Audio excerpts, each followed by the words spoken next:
Hi, it's Anna. Welcome back to Books on the Go. I'm here with my Booker Prize predictions. I think it's being announced next week as I record this.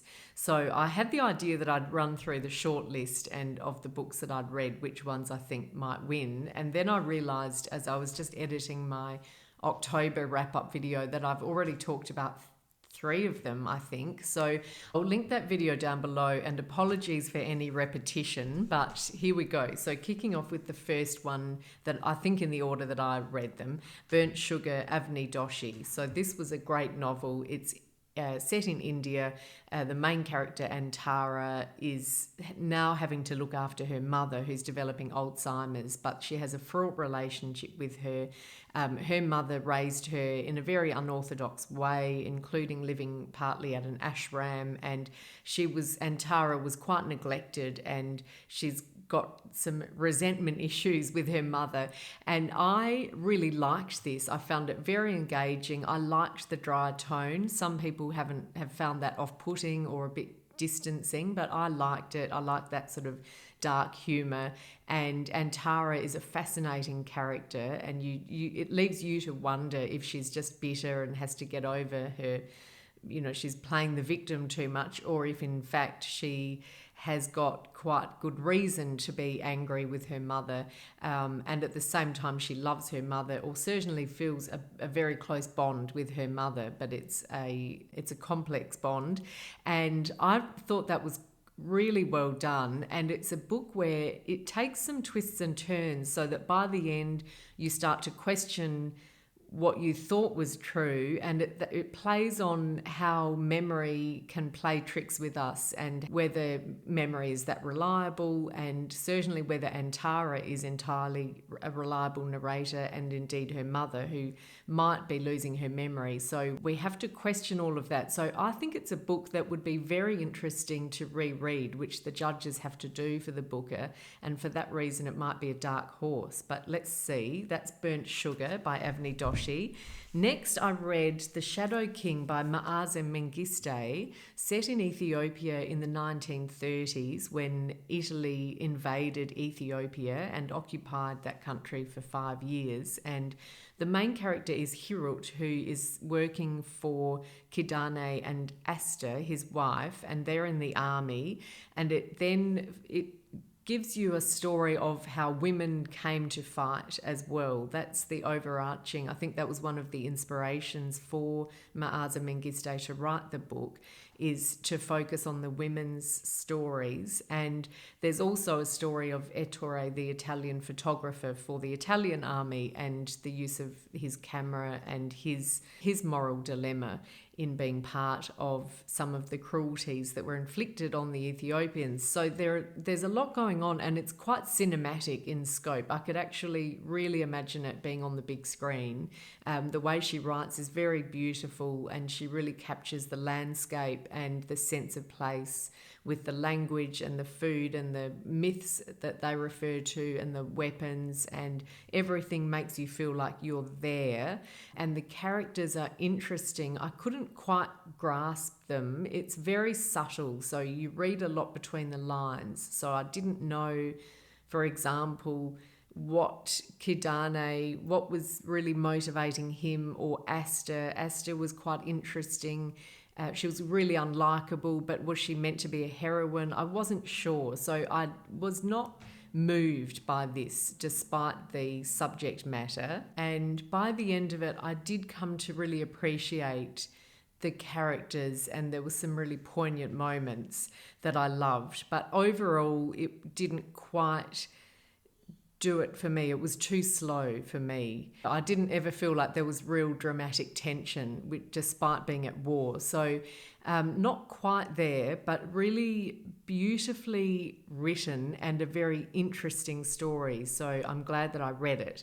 That's The Shadow King by Maaza Mengiste. Then Sugibane by Douglas Stuart. So I absolutely adored this. I loved it. I've raved about it in my October wrap-up. It's the story of Sugibane and his mother Agnes, and I loved just feeling like I was in the story. I just kept wanting to get back to it. Despite the bleak subject matter, so Agnes has alcoholism, and Shuggie as a young boy has to really look after her, and it's, you know, we never like to see that, and so that's really sort of heartbreaking. But there is a sense of humour running through this, and he's such a resilient little character, and despite that, he doesn't paint Shuggie as a sort of an angel either. He's still got his flaws, and he's a fully developed character, and as is Agnes. So of course she's very problematic because she's not parenting him at all, really, or certainly not very well, but she, at the same time, she has some redeeming characteristics. So she has this real sense of dignity, and Shuggie sort of emulates that, and there are just some beautiful moments like that that make you realise that she's still his mother, and whilst she has this illness and it's been terrible for him, there's also, there are things that he really loves about her. So in that sense, it's very realistic, and I think the characters really rang true, as did the place. The dialogue is wonderfully captured. It's quite long, but I really flew through it. So Sugibane, it could be my tip.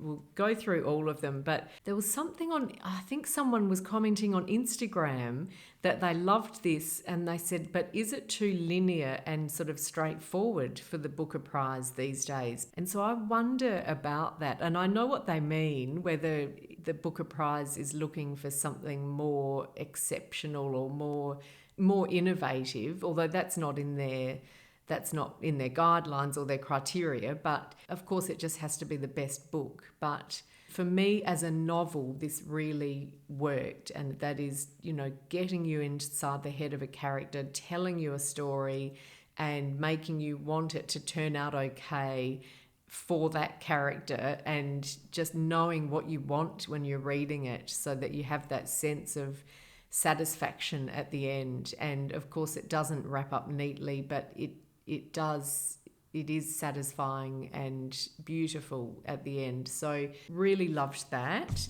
Then this Mournable Body by Tsitsi Dangaremba. This is set in Harare in Zimbabwe, and it's the story of Tambu, and I actually DNF'd this. I really wanted to love it because it looks and sounds so beautiful and interesting and unlike anything I've read, and I just wanted to follow her story, but I just couldn't get into it. So it's Tambu. This is, I should say, the third loosely in a series. So not having read the first two, I knew, puts me at a disadvantage, but I sort of took the view, well, this is the one that's on the Booker shortlist, so it should be, we can read it as a standalone. So Tambu's living in a boarding house or a hostel, and I can't even tell you what happens because it's so unclear. That's the issue that I had with it. But she seems to go off looking for a job. She's left her job. So she was working in an advertising agency, I believe. That's just from the blurb. And then she seems to be looking either for work or for somewhere new to live. And so she wanders down the street, or she catches a bus. She then rolls into a house and has a job interview or some sort of interview. She ends up, I think, living somewhere else. And then some other characters appear.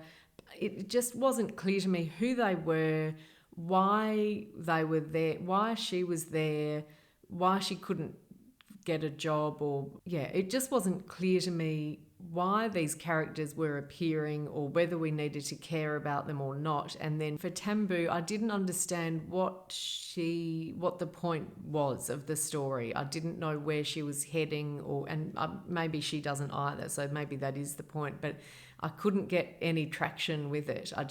It was slow moving as well, so there's not a lot of action, and so I sort of needed something to motivate me to keep reading, and I just couldn't grasp onto anything, and I just didn't engage with Tambu at all. I couldn't sympathise with her. She wasn't either likeable or unlikable. There was nothing there for me. But the writing style is really effortless, and I liked that. I think Chinua Achebe says on the front, as natural as the grass grows, and I think that is a beautiful way of describing the writing style. It is very easy to read in that sense. It's unfussy, and I love that. So as I said, really wanted to love it.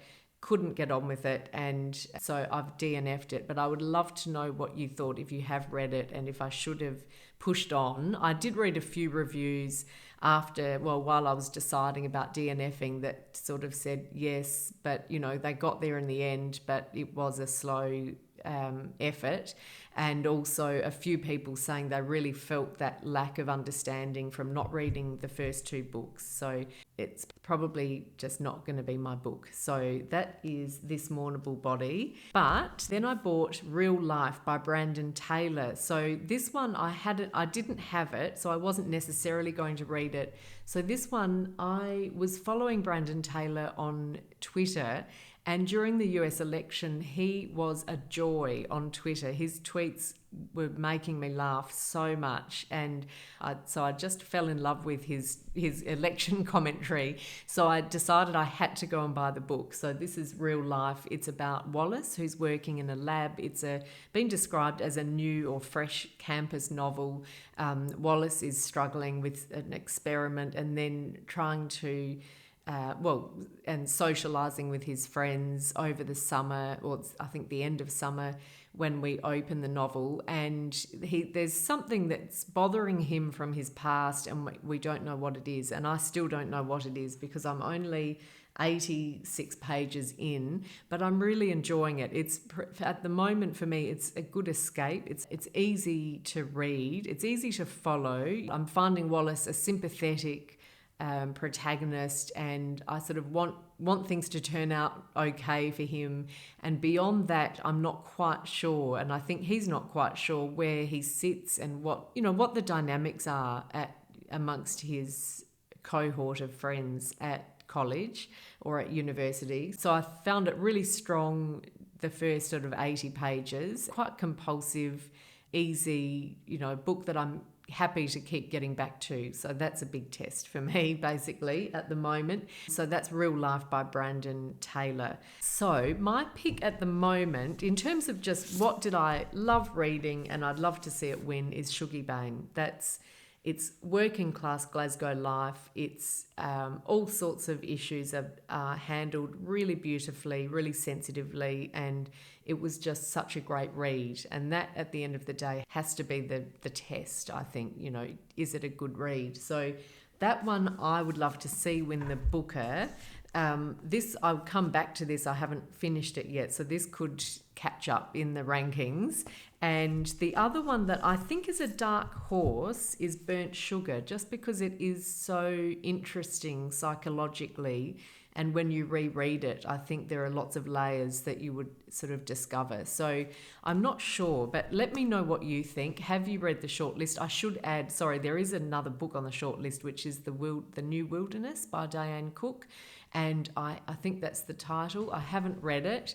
It's been described as a dystopian novel. And at this stage, that doesn't appeal to me. I could change my mind. So let me know if you think I should change my mind. But yes, that's the sixth one on the list. But other than that, I'm going with Sugibane. But what do you think? Let me know, and I will see you soon. Bye for now.